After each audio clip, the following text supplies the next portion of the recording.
played late last night and traveled, so we're very excited to hear. Here they are. Bringing us the ticket. Thank you for getting up early. Thanks a lot. Hello.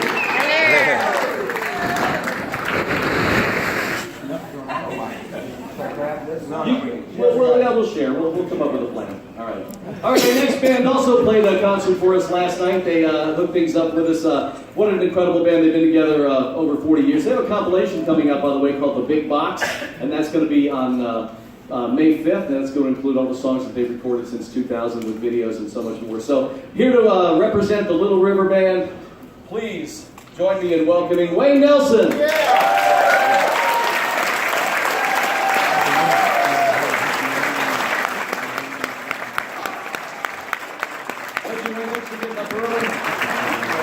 Awesome.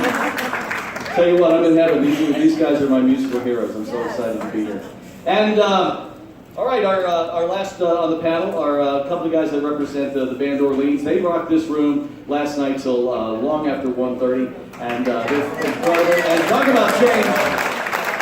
Their lead singer, one of the founding members, John Hall, left the band for many years to be a state representative, so he's really committed to our country. We thank him for his service as well. Please welcome John Hall, Lance Hoffman from Orleans. What about him? Clyde! Come on up, Clyde. How do you know? What a show you guys put on last night. He does? Yeah, Are you sure? I'm pretty sure.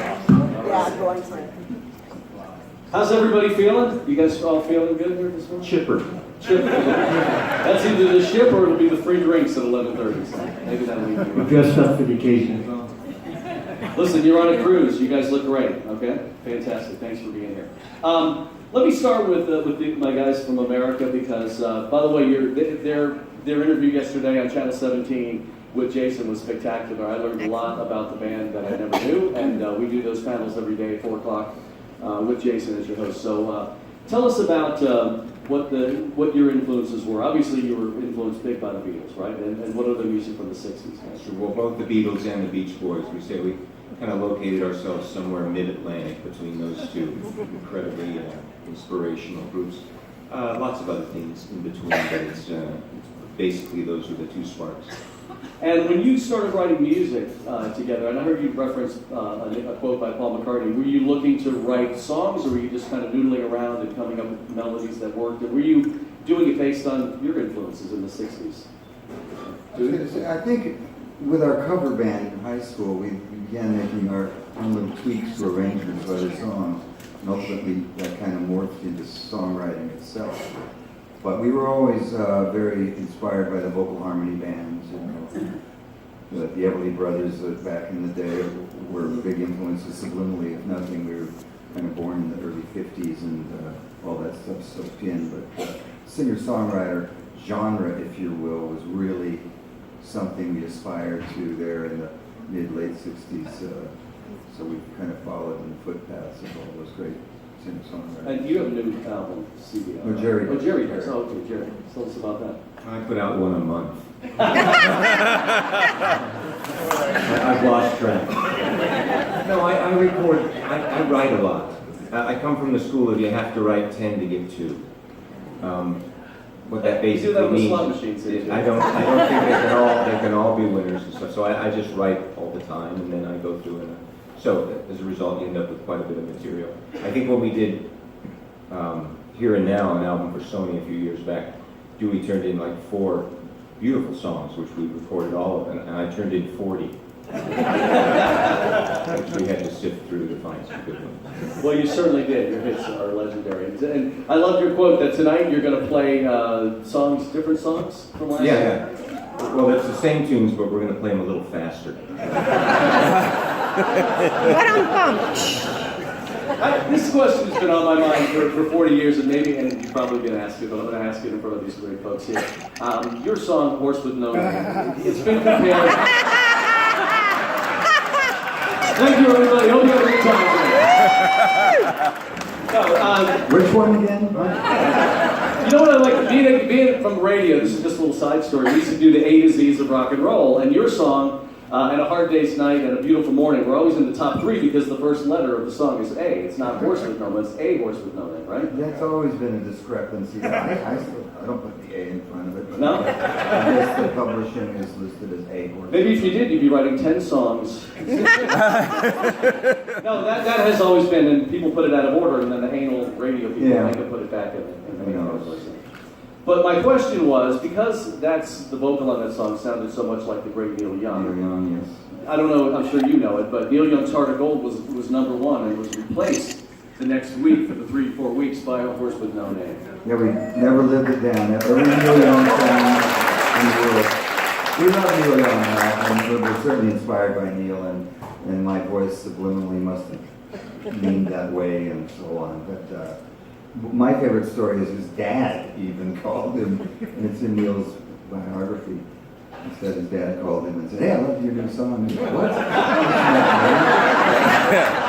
Ultimately, we were managed subsequently anyway by David Geffen and Elliot Roberts, who were managing Neil too. So we were in the office, and at least we got it from the horse's mouth. There was no animosity. Everybody protects their own heroes. So Neil Young fans were not real thrilled with it. But we like to think that our career and our catalog went on to establish us. Of course, yeah. I wanted to add, when we moved to LA, it was such an exciting time for us. We were only 19, 20 years old. And of course, we had been listening to the first 2 Crosby, Stills and Nash albums, and Crosby, Stills, Nash and Young. And one of the first people we met at David Geffen's house was David Crosby, who to this day has been wonderful and so open to us. But I said, David, we really love your stuff. He goes, well, that's obvious.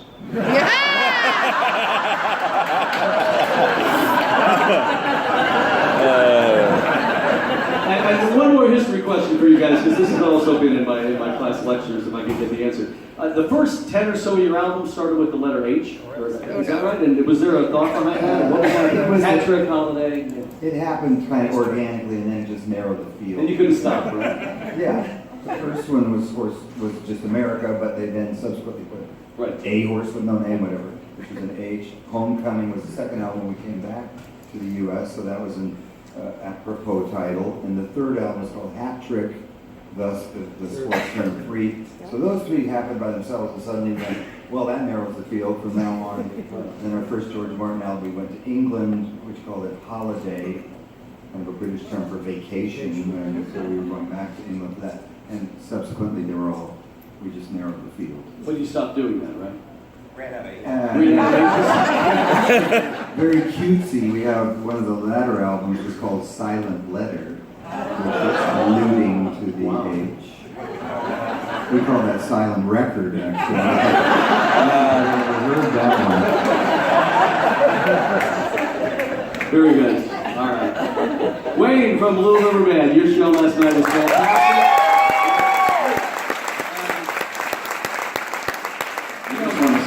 Neil sounds like you.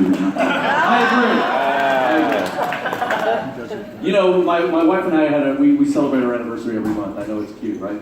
But anyway, last night was our anniversary, so you opened it, you guys do Happy Anniversary, and she nudges me, oh, this is a great song for us. I go, well, keep listening. Yeah. It's a great chorus for you. It's not a great verse. Don't listen to the verse. But you guys sounded terrific. Your vocal harmonies, your musicianship, dancing around the stage with the wireless guitars and everything. What is your favorite part about being on stage and doing what you do? Wow, all of it. Singing, obviously, with a great band, great singers every night is a challenge and a joy to get up there and know that you got 4 guys around you that are just nailing it. You know, that's great fun, because that's something nobody else can reproduce. The vocals are personal to us, so that's always great. But at this age and stage, it's really connecting with the people and watching them light up to their memories, because that's what we come for.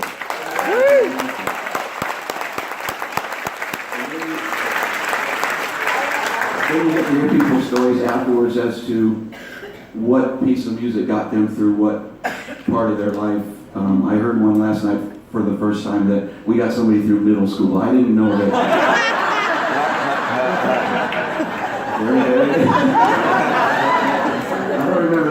in middle school. We're proud to have been a part. So, the Little River Band, your hits came later in the 70s, but what was the music that inspired you? Was it also 60s music like you guys from there? You can't go past the Beatles and Beach Boys, obviously, but I'd add in doo-wop, Motown, and the Four Seasons.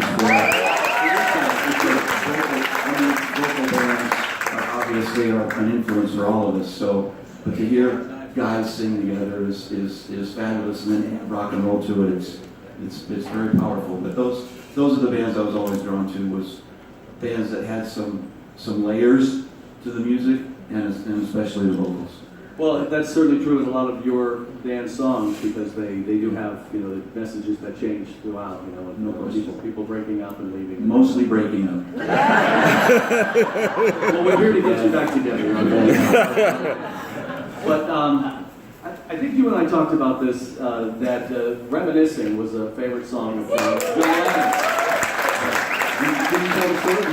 It was for the Beatle fanatics that we were when his book came out, and there was that chapter. Unfortunately,